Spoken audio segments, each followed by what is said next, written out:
नमस्कार, मैं अमित ओझा और आप देख रहे हैं इंडियन टीवी न्यूज़। धर्म एक बार फिर से झूठ के आगे हार गया है। अभी हम मौजूद हैं धर्मात्मा निषाद के घर के सामने, जहां उनके भाई हमारे साथ मौजूद हैं। वो उनसे ही जानते हैं कि आखिर ये पूरा मामला है क्या मामला है ये। भैया ये मामला है कि मेरे भाई साहब 27 में चुनाव लड़ना चाह रहे थे विधायकी का। आज वो तकरीबन 3-4 साल से भावी विधायक लिखना चालू किए हैं। वो भाई विधायक प्रत्याशी 312 मैदान विधानसभा। तो जैसे जैसे इन्होंने लिखना चालू किया तैसे तैसे इनका जनाधार बढ़ना चालू हो गया।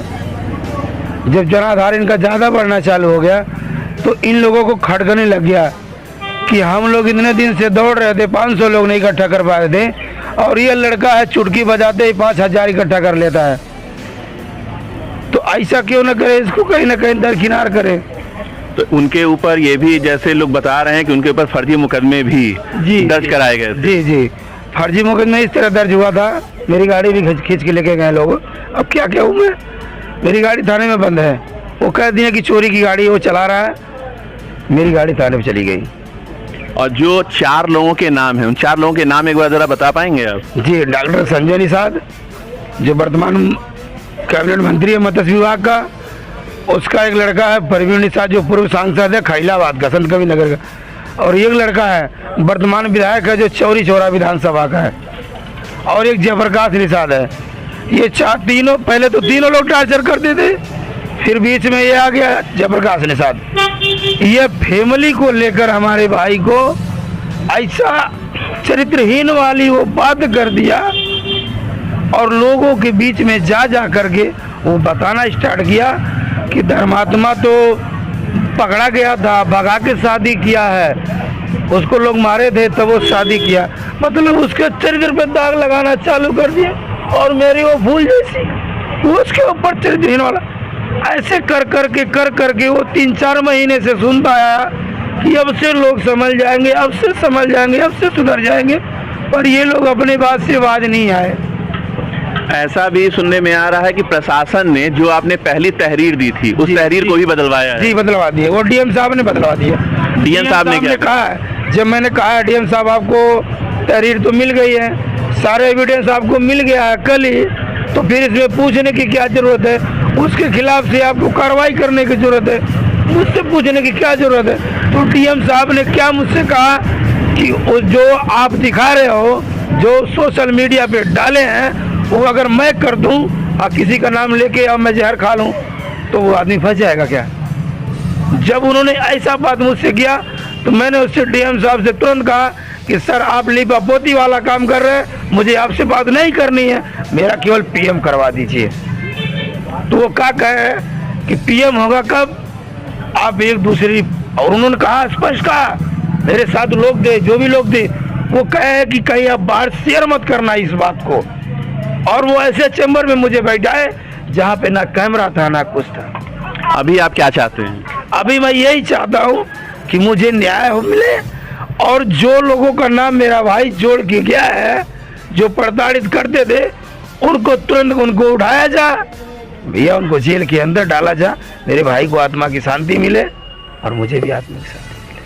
अभी हमारे साथ विकासशील इंसान पार्टी के राष्ट्रीय उपाध्यक्ष मौजूद हैं युवा मोर्चा के, उनसे भी जानते हैं, वो भी यहाँ पे आए हैं, वो इस बारे में क्या कहना चाहते हैं। आप जब यहाँ पे आए हैं, यहाँ के जो हालात हैं बहुत ज़्यादा गमगीन हैं। एक युवा लड़का जिसने पार्टी के लिए दिन रात मेहनत की, और उसकी पोस्ट पे अगर हम एक बार किसी का नाम हटा भी देते हैं तो भी ये सच्चाई है कि उसने पार्टी के लिए दिन रात मेहनत की है और अपने परिवार के लिए बहुत कम समय दिया है। लेकिन पार्टी, भले उनका नाम संजय हो, महाभारत में किरदार था संजय का जो दूरदृष्टि देख पाते थे, और ऐसा भी नहीं है कि एक छोटा जो है कार्यकर्ता था, ऑलरेडी ये पूर्व जो है आपके प्रदेश सचिव भी हैं जैसे बताए जा रहे हैं, लेकिन फिर भी अपने ही पार्टी के एक कार्यकर्ता, एक प्रदेश सचिव की अगर कोई मजबूरी या उसकी बेरोजगारी या उसकी जो है कोई समस्या है, अगर पार्टी का जो मुखिया है अगर वही नहीं देख पाता है, तो इसके बारे में आप क्या कहेंगे? क्योंकि खुद एक आप पार्टी से जुड़े हुए हैं, राष्ट्रीय अध्यक्ष हैं आप। मैं सिर्फ एक ही चीज़ कहूँगा कि वो बहुत छोटी सोच का आदमी है, जो ऐसे गरीब और ऐसे होनहार व्यक्ति को, जो उसके ही पार्टी के लिए और उसी के उसको मंत्री बनाने में, उनके बच्चों को विधायक सांसद बनाने में, उनकी पार्टी को खड़ा करने में अपने परिवार को समय नहीं दे। क्योंकि धर्मात्मा भाई का जो लेख है जो सुसाइड नोट है, उस सुसाइड नोट में पूरी बातें उन्होंने अपने भाई से, अपने बहन से, अपनी पत्नी से, अपनी बेटी से, अपनी माँ से, सबसे बारी बारी माफ़ी मांगा है। और उनके लेखन का और उनके लिखने का सार यही निकल के पूरा आ रहा है कि कहीं न कहीं उनको ये लगने लगा था कि जिस व्यक्ति को मैंने ऊंचाइयों पे पहुंचाया, वही व्यक्ति आज मुझे जो है बर्बाद कर रहा है। और इन सब चीज़ों से आहत होकर और इन सब चीज़ों से उनके ऊपर बहुत कुठाराघात लगा है। इस वजह से उन्होंने एक मजबूत और कलेजे का व्यक्ति होने के बावजूद भी धीरे धीरे उनका मनोबल टूट गया है और ऐसा कदम उन्होंने उठाया है। और एक चीज़ समझ लीजिए कि यहाँ हर आदमी एक ही बात कह रहा है कि वो लोग दोषी हैं, वो लोग दोषी हैं। तो मुझे नहीं लगता है कि इतने सारे लोग कोई गलत बात बोल सकते हैं। ये सारे के सारे लोग, अगर गांव के लोग, बगल के लोग, इनके परिवार के लोग, सारे के सारे लोग अगर यही बात बोल रहे हैं कि नहीं इसमें दोष उनका है, तो मुझे लगता है कि कोई न कोई सच्चाई तो है। इसकी सीबीआई या जो भी जांच एजेंसी सरकार समझती है उचित है, उस जांच एजेंसी को लगाए और एक सही चीज़ निकाल कर बताए कि आखिर क्या रीज़न रहा इनकी आत्महत्या करने का। और अगर उसमें कोई भी बड़ा से बड़ा, छोटा से छोटा आदमी दोषी पाया जाता है, तो एक न्याय संगत प्रक्रिया के तहत जो सबके लिए न्याय है, वो न्याय मिलना चाहिए।